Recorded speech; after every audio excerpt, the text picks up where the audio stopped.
Fahrenheit 451 by Ray Bradbury, 60th Anniversary Edition, page 29.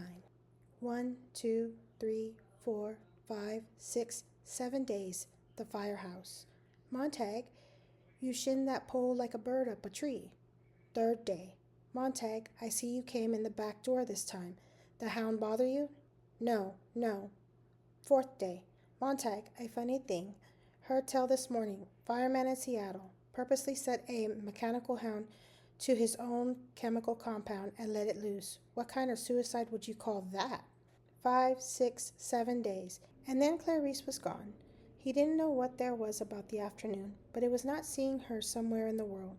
The lawn was empty, the trees empty, the street empty, and while at first he did not even know he missed her or was even looking for her, the fact was that by the time he reached the subway, there was a vague stirrings of dis-ease in him. Something was the matter. His routine had been disturbed. A simple routine, true, established in a short few days, and yet he almost turned back to make the walk again, to give her time to appear. He was certain if he tried the same route, everything would work out fine. But it was late, and the arrival of his train put a stop to his plan. The flutter of cards, motions of hands, of eyelids, the drone of the time voice in the firehouse ceiling. 1:35, Tuesday morning, November 4th. 1:36, 1:37 a.m. The tick of the playing cards on the greasy tabletop. All the sounds came to Montag, behind his closed eyes, behind the barrier he had momentarily erected. He could feel the firehouse full of glitter and shine and silence of brass colors, the colors of coins, of gold, of silver. The unseen men across the tables were sighing on their cards, waiting. 1:45. The voice clock mourned out the cold hour of the cold morning of the still colder year. What's wrong, Montag? Montag opened his eyes. The radio hummed somewhere. War may be declared any hour. This country stands ready to defend its. The firehouse trembled as a great flight of jet planes whistled a single note across the black morning sky. Montag blinked. Beatty was looking at him as if he were a museum statue. At any moment, Beatty might rise and walk about him, touching, exploring his guilt and self-consciousness. Guilt? What guilt was that? Your play, Montag. Montag looked at these men whose faces were sunburnt by 1,000 real and 10,000 imaginary fires, whose work flushed their cheeks and fevered their eyes. These men who looked steadily into their platinum igniter flames as they lit their eternally burning black pipes. They and their charcoal hair and soot-covered brows and bluish ash-smeared cheeks where they had shaven close, but their heritage showed. Montag started up, his mouth open. He had never seen a fireman that didn't have black hair, black brows, a fiery face, and a blue steel shaved but unshaven look. These men were all mirror images of himself. Were all firemen picked then for their looks as well as their proclivities? The color of cinder and ash about them, the continual smell of burning from their pipes, Captain Beatty there, rising in the thunderheads of tobacco smoke. Beatty opening a fresh tobacco packet, crumpling the cellophane into the sound of fire. Montag looked at the cards in his own hand. I've been thinking about the fire last week, about the man whose library we fixed. What happened to him? They took him screaming off to the asylum. He wasn't insane. Beatty arranged his cards quietly. Any man's insane who thinks he can fool the government and us. I've tried to imagine, said Montag, just how it would feel. I mean, to have firemen burn our houses and our books. We haven't any books. But if we did have some. You got some? Beatty blinked slowly. No. Montag gazed beyond them to the wall with the typed list of 1,000,000 forbidden books. Their names leapt in fire, burning down the years under his axe and his hose which sprayed not water but kerosene. No, but in his mind a cool wind started up and blew out the ventilator grill at home, softly chilling his face. And again he saw himself in a green park talking to an old man, a very old man, and the wind from the park was cold too. Montag hesitated. What? Was it always like this? The firehouse, our work? I mean, well, once upon a time? Once upon a time, Beatty said. What kind of talk is that? Fool, thought Montag to himself, you'll give it away. At the last fire, a book of fairy tales, he glanced at a single line. I mean, he said, in the old days, before homes were completely fireproofed. Suddenly it seemed a much younger voice was speaking from him. He opened his mouth and it was Clarice McClinnan saying, didn't firemen prevent fires rather than stoke them up and get them going? That's rich. Stoneman and Black drew forth their rule books, which also contained brief histories of the firemen of America, and laid them out where Montag, though long familiar with them, might read. Established 1790 to burn English-influenced books in the colonies. First fireman Benjamin Franklin. Rule 1. Answer the alarm quickly. 2. Start the fire swiftly. 3. Burn everything. 4. Report back to firehouse immediately. 5. Stand alert for other alarms. Everyone watched Montag. He did not move. The alarm sounded. The bell in the ceiling kicked itself 200 times. Suddenly there were 4 empty chairs. The cards flew in a flurry of snow. The brass pole shivered. The men were gone. Montag sat in his chair.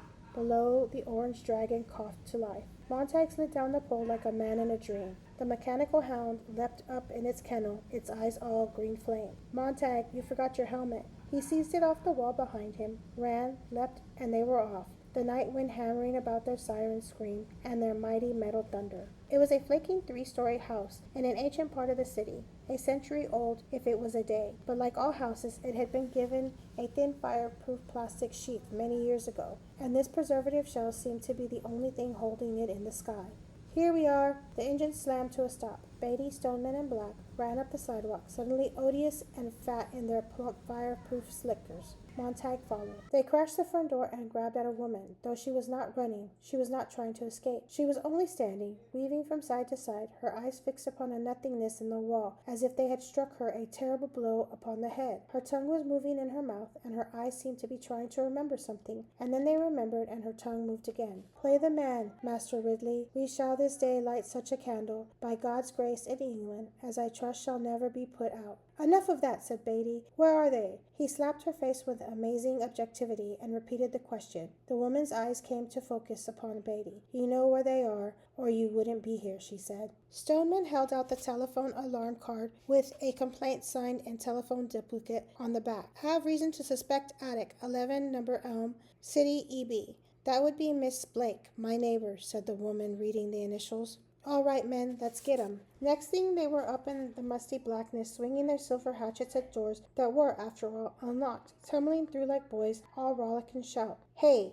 A fountain of books sprang down upon Montag as he climbed shuddering up the sheer stairwell. How inconvenient. Always before it had been like snuffing a candle. The police went first and adhesive taped the victim's mouth and bandaged him off into their glittering beetle cars. So when you arrived you found an empty house. You weren't hurting anyone. You were hurting only things. And since things really couldn't be hurt, since things felt nothing and things don't scream or whimper, as this woman might begin to scream and cry out, there was nothing to tease your consciousness later. You were simply cleaning up. Janitorial work, essentially. Everything to its proper place. Quick with the kerosene. Who's got a match? But now, tonight, someone had slipped. This woman was spoiling the ritual. The men were making too much noise, laughing, joking, to cover her terrible accusing silence below. She made the empty rooms roar with accusation and shake down a fine dust of guilt that was sucked in their nostrils as they plunged about. It was neither cricket nor correct. Montag felt an immense irritation. She shouldn't be here, on top of everything. Books bombarded his shoulders, his arms, his upturned face. A book lit almost obediently, like a white pigeon in his hands, wings fluttering. In the dim, wavering light, a page hung open, and it was like a snowy feather, the words delicately printed thereon. In all the rush and fervor, Montag had only an instant to read a line, but it blazed in his mind for the next minute as if stamped there with fiery steel. Time has fallen asleep in the afternoon sunshine. He dropped the book. Immediately another fell into his arms. Montag, up here! Montag's hand, closed like a mouth, crushed the book with wild devotion, with an insanity of mindlessness to his chest. The men above were hurling shovelfuls of magazines into the dusty air. They fell like slaughtered birds, and the women stood below like a small girl among the bodies. Montag had done nothing. His hand had done it all. His hand, with a brain of its own, with a consciousness and a curiosity in each trembling finger, had turned thief. Now it plunged the book back under his arm, pressed it tight to sweating armpit, rushed out empty with the magician's flourish. Look here, innocent, look! He gazed, shaken at the white hand. He held it way out, as if he were farsighted. He held it close, as if he were blind. Montag! He jerked about. Don't stand there, idiot! The books lay like great mounds of fishes left to dry. The men danced and slipped and fell over them. Titles glittered their golden eyes, falling, gone. Kerosene! They pumped the cold fluid from the numbered 451 tanks strapped to their shoulders. They coated each book.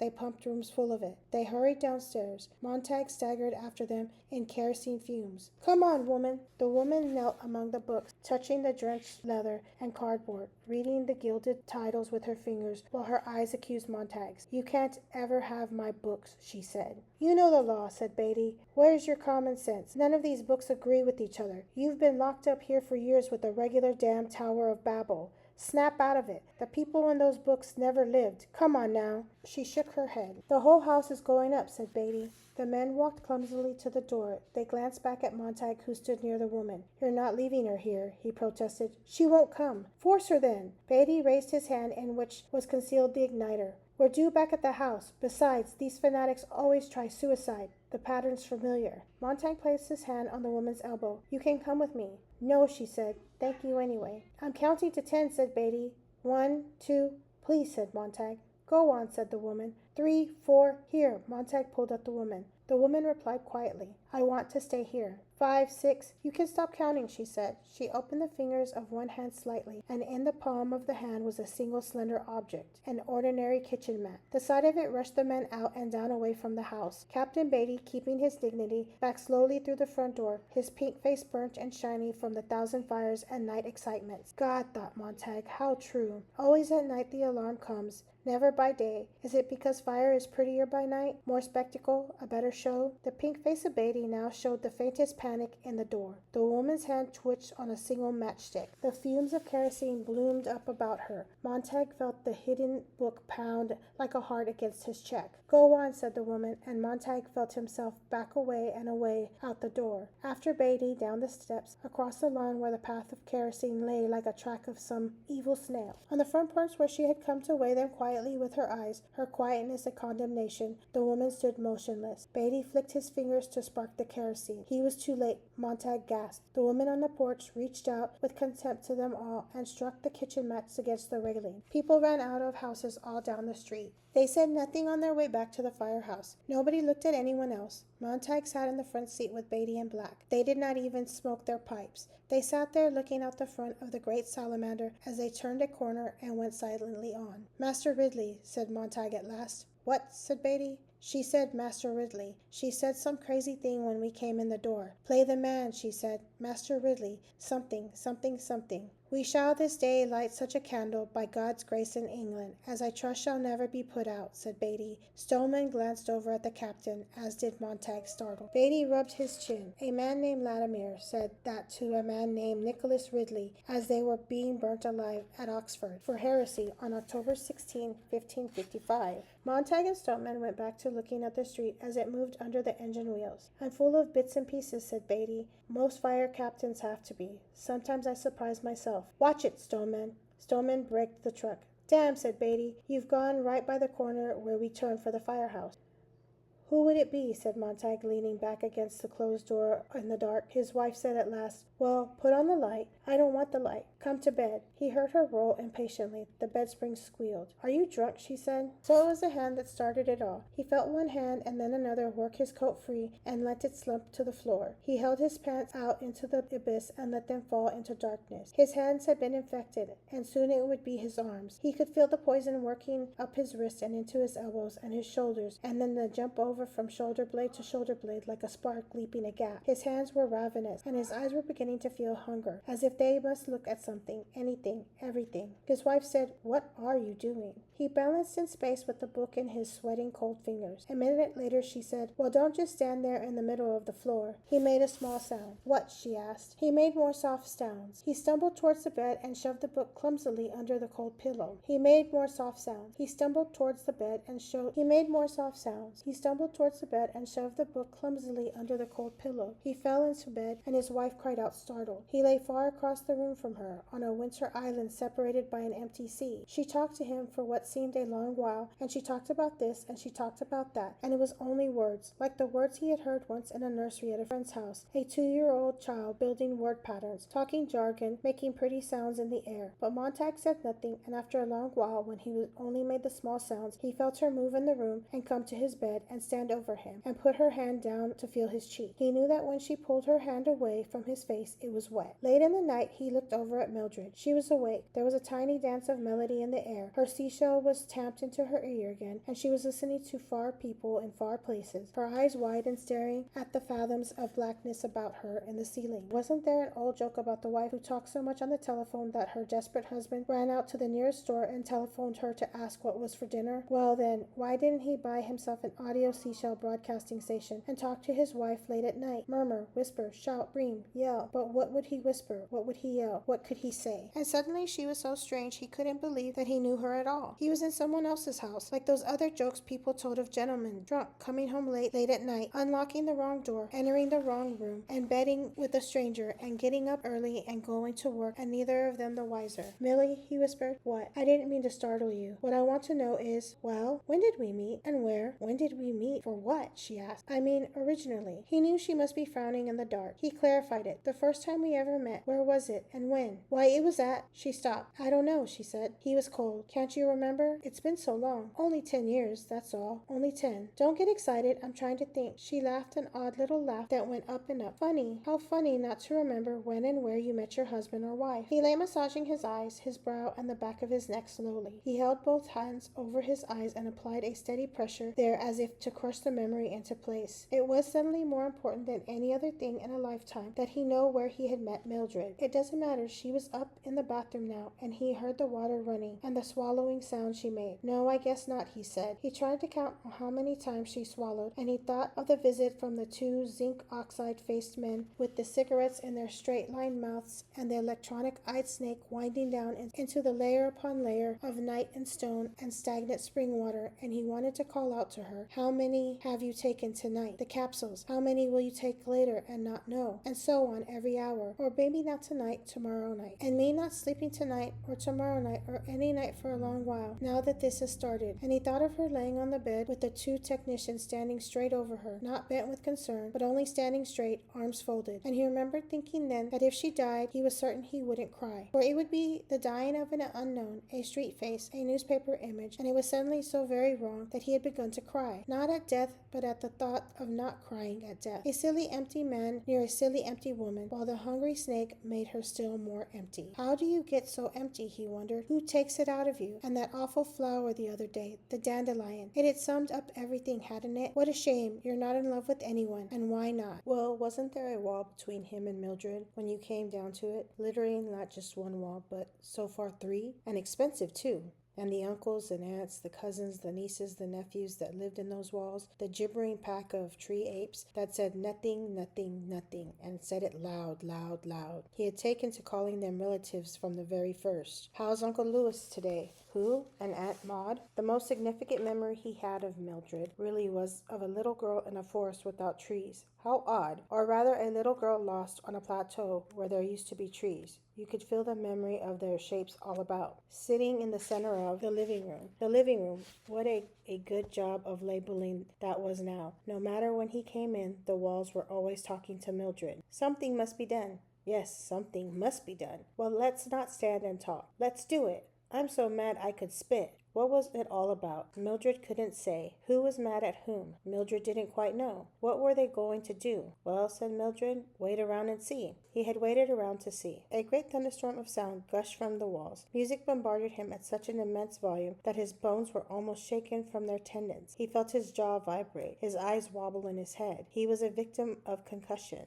When it was all over, he felt like a man who had been thrown from a cliff, whirled in a centrifuge, and spat out over the waterfall that fell and fell into emptiness, and never quite touched the bottom. Never quite. No, not quite. Touched bottom. And you fell so fast you didn't touch the sides either. Never quite touched anything. The thunder faded. The music died. There, said Mildred. And it was indeed remarkable. Something had happened. Even though the people on the walls of the room had barely moved and nothing had really been settled, you had the impression that someone had turned on a washing machine or sucked you up in a giant vacuum. You drowned in music and pure cacophony. He came out of the room sweating and on point of collapse. Behind him, Mildred sat in her chair, and the voice went on again. Well, everything will be all right now, said an aunt. Oh, don't be so sure, said a cousin. No, don't get angry. Who's angry? You are. I am? You're mad. Why would I be mad? Because. That's all very well, cried Montague. But what are they mad about? Who are these people? Who's the man and who's that woman? Are they husband and wife? Are they divorced? Engaged? What? Good God! Nothing's connected up. They, said Mildred. Well, they had this fight, you see. They certainly fight a lot.